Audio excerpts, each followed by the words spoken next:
Kata Cebu lagi. Kamera ko na, kada dalawang ni. Aki kaya, aki. Suwagi na kata Cebu. Mga kapatid, nakikita natin ngayon na umuusok yung bandaron, yung isang barangay kung saan patuloy yung opensiba na ginagawa ng militar kontra sa Maute Group.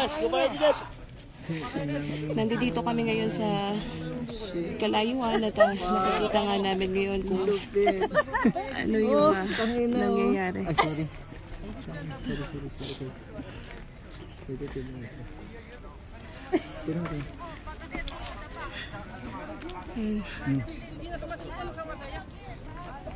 Hindi po pwedeng lahat kami ngayon nakadapa dito sa location namin dahil may mga sniper na nasa paligid.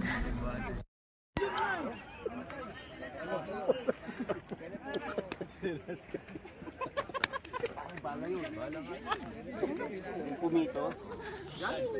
Ito kanina.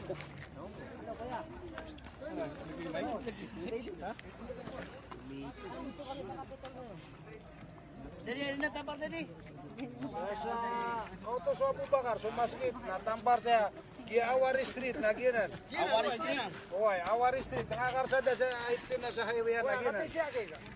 Suwagi lagi ya. Sir,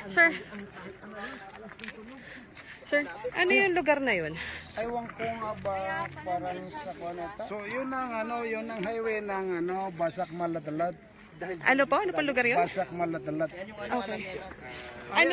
Bakit may umuusok? Ano ba yun? May sinunog yung mga ISIS. Oo. Kaya may sunog. Bahay? Bahay ba? O ano? Sigurado kasi wala naman ibang masusunod dyan. Kung hindi bahay. Oo. Bahay yun. Kanina pa natin naririnig, sir, yung may mga naririnig tayong putok ng baril, ano? Oo.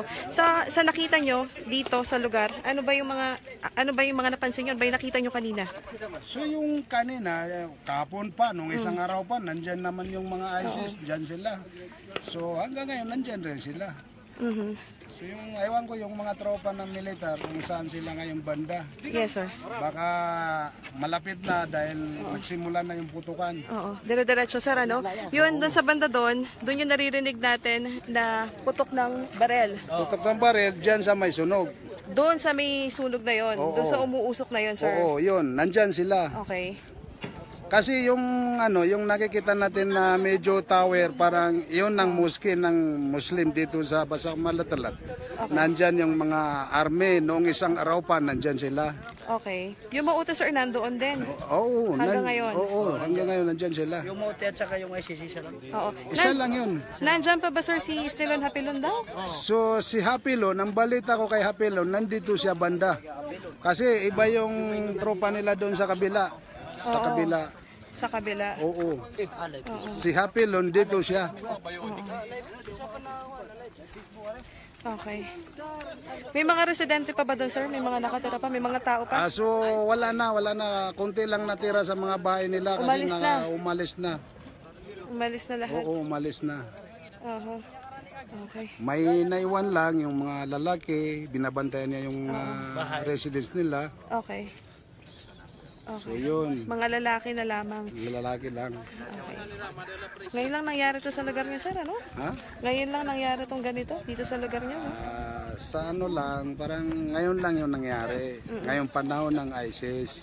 Nung MI, MNLF, hindi ito nangyari sa Marawi City. No? Walang ganito. So ngayon, ISIS yung nandito, kaya nangyari yung ganyan. So ang ginagawa nila dito sa Marawi, hindi sila naawa sa mga tao. Iba yung puso nila. Matigas. Ayan. Hindi malambot. Ayan, narinig natin 'yun, no? Tuloy-tuloy yung putok ng barel na naririnig natin. Oo. Mga ilang kilometro lang, sir, yung layo natin doon, sir? So baka mga 1 kilometer lang 'yun. 1 kilometro lang yung layo. Oo. Kasi sa yun, sa may tulay, Mapandi. Oo. Diyan naman yung military at saka yung mga ISIS sa may tulay. Yung tatlong tulay dito sa Marawi City, puro may ISIS yung mga tulay dyan. Oo. Doon sa lugar na yan. 3 barangay, sir, ngayon yung kung saan nangyayari yung operation. So ngayon, isa dito sa kabila, 2, pwede, 3, bali 4 lahat. 4. Anong barangay yun, sir? So yung dito sa sa kabila, yung barangay Lilodang Madaya at saka yung doon sa banda sa Basakiria, barangay ano ba yung Kadinilan ba yun? Kadinilan. Yung dito banda, barangay Tulali. Opo. So yun dito, barangay Basak Malatulat. Sa lugar na yun.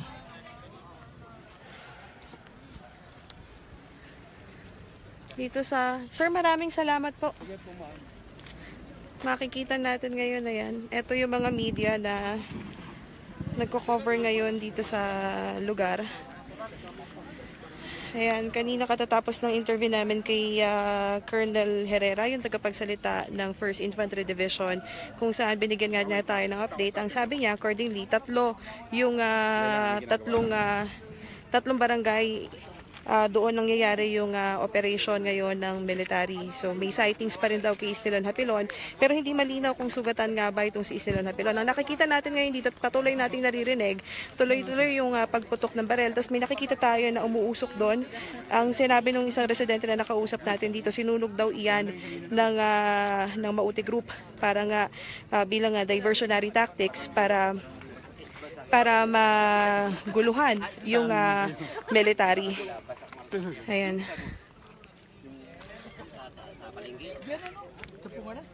Anak ko yan, sa Datudansalan. Ayan, may mga bata din tayo nakikita. May mga residente tayo na nakikita malapit dito. Ayan. Andun pa sila sa kanilang mga bahay, hindi pa sila umaalis. Ayun pa, sa bandaron. May mga tao rin doon na nanonood o nakikiisyoso kung ano yung nangyayari. Medyo nakakatakot yung sitwasyon ngayon dito kasi napakalapit lang ng lokasyon namin doon sa lugar kung saan nangyayari yung operation ng militar. Babalik po tayo mamaya para sa karagdagan pang balita.